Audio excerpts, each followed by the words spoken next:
Yes, you may be able to notice that there is a new background. It's a bit echoey in here, but I have moved house, so this is going to be the new place that you get to see for my videos. So, you know, if you're not a fan, you can unsubscribe and leave now. That's totally okay. But, you know, I'd rather you stick around because that would be a little weird. But we finally have Noname's follow-up release to Telefone. I mean, it's not been that long, but I've just been so hyped for this since she said that she'd been working on music and stuff, and I was getting a little worried. I was thinking, am I going to overhype the shit out of this? Is it just going to be like nowhere near as good as I hope it'll be? And I would say Room 25 aesthetically is quite similar to Telefone. However, I do think the jazzier instrumentation has become a little bit more prominent on this one. It's a little bit more soulful, and I would say it has lived up to the expectations that I had. Room 25 once again feels warm, it feels intimate, just like Telefone was. I would say though that it's not quite as inviting as Telefone was. With Telefone, I feel like we just got this one big hug from Noname. Like, she just grabbed you and just let you stay there for as long as you wanted, and you were as happy as you could ever possibly be. Whereas I think Room 25 is a little bit more deeper in its lyrical content, which makes you question things a little bit more, makes you think about things a little bit more. It's not quite as instantaneously gratifying. You do have to sort of read into the lyrics and get a little bit more of the inside information that Noname is coming through with. For political themes, there are like self-reflective moments on this album. There are even moments dealing with death and, you know, illness. It just is a little bit heftier in its content, and with that, I actually think that it's improved Noname as a rapper. Like, I think she's rapping better on this album. I think her rhyming is better. I think her like bar structures are more intelligent. Not that Telefone didn't have anything to offer in that sense, but the one thing I remember from Telefone that a lot of people just seem to ignore her as a rapper and just that kind of focus on the sort of feel and sound of the album, whereas now I think people will be talking about the topics on the album instead, which I'm really happy about because I think there are so many good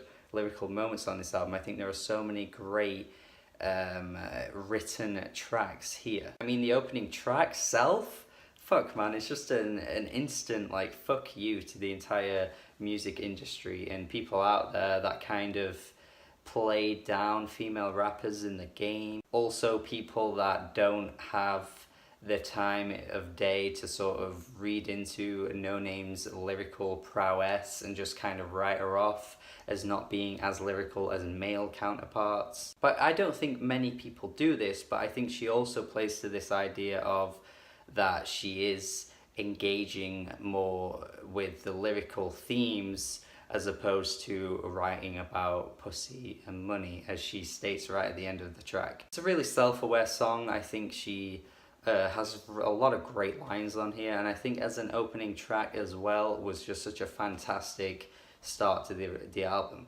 Blaxplotation is a track that focuses on race and sort of racial stereotypes as well. There's a really funny line about Hillary Clinton on this track too, and again, you know, just that kind of hefty lyrical theme of the album is just already coming through because she's just coming through with so many great lines and just so much more of a focus, I think, in the lyrical department, which I think is gonna improve people's perception of Noname even further after Telefone, to be honest, because I think she can now be in the conversation of great lyricists, whereas, you know, after Telefone it was just one mixtape.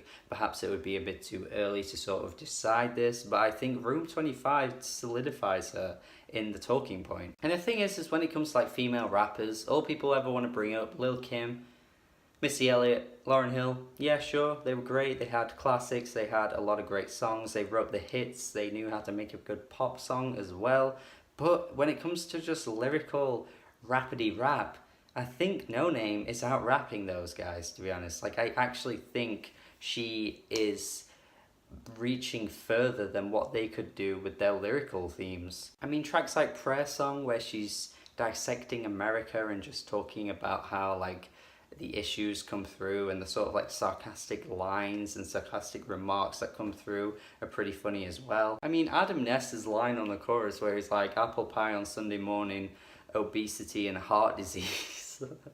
It's just like so out of nowhere, and it just really, like, it really strikes a chord as well, because like, you know, it kind of has become a cultural thing, you know, like obesity and just like lack of self-care when it comes to your sort of physical health is kind of just embedded in Western culture now. It's just such a funny moment for me on that track. And I need to fucking bring up Don't Forget About Me, man.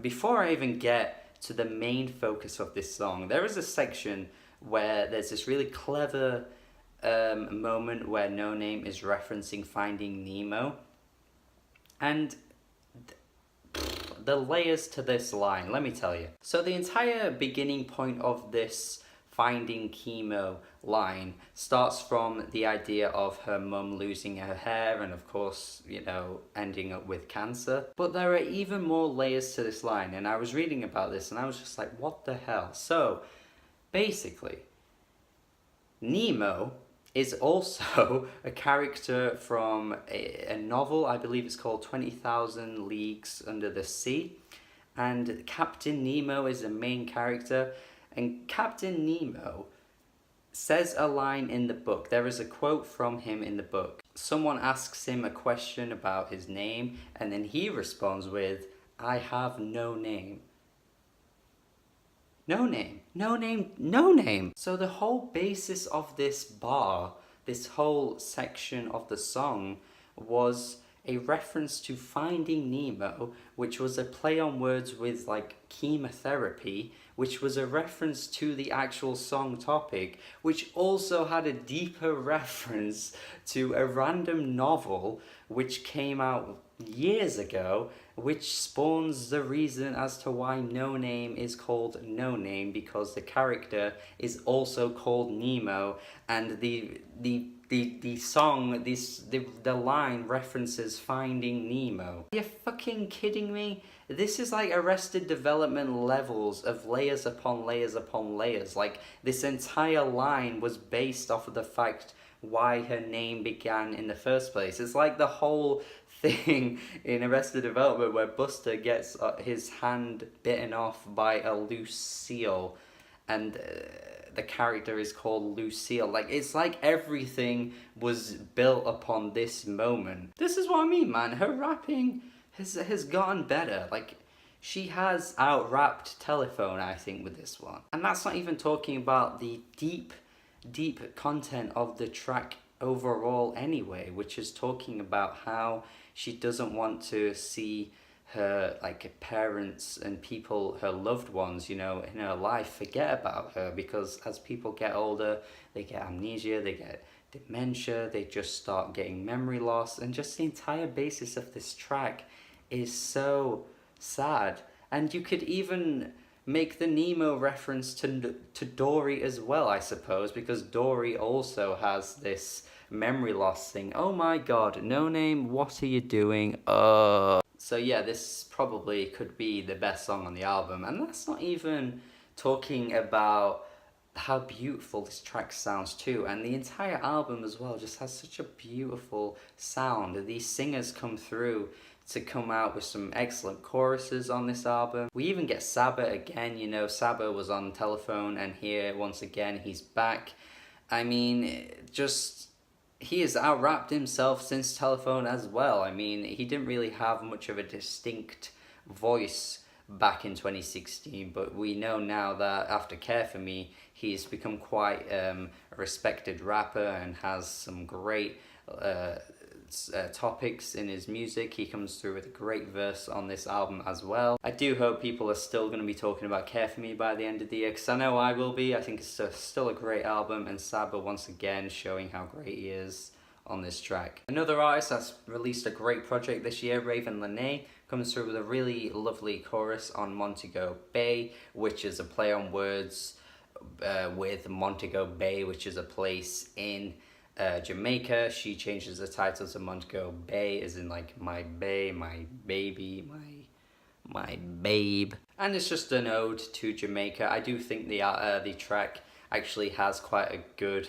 like double entendre about it. You know, she's talking about this like this relationship, but it also could be a relationship with Montego Bay as a place, and it essentially just becomes another chapter in Noname's diary. Essentially, you know, she's just reeling off her thoughts about something she loves so much, and you know, a lot of these tracks are kind of like Noname just spouting out all her ideas and thoughts about things, and it comes through in a really cohesive way. It never feels like they're just random vignettes, you know? Perhaps the only track where it feels that way is With You, which perhaps comes across as a little wishy-washy with its lyricism. Can't quite put a hand on what Noname is referencing or focusing on here, but it's like one track on the album and the production is still absolutely gorgeous. It never drops in quality on this album. I don't think it just stays at a really high quality the whole way through. So yeah, once again, Noname has hit it out the park, man. She is becoming one of the decade's most interesting rappers, I would say, and producing quality releases after another. I mean, Telefone has risen into my top 10 as time's gone on. You know, I've only began to appreciate that album even more and more and more, but it was very difficult to top Telefone, to be honest. But it doesn't mean to say that Room 25 is any worse, really. It's just preference, I think. It's just not quite as good to me, but maybe that will change in a couple of years because, again, Telefone only got better for me. But for now, I'm going to go 8 out of 10. Really good release. Make sure you check it out. Subscribe to the channel for more reviews if you like this one. Let me know your thoughts on this Noname album. Have a good day. Yeah.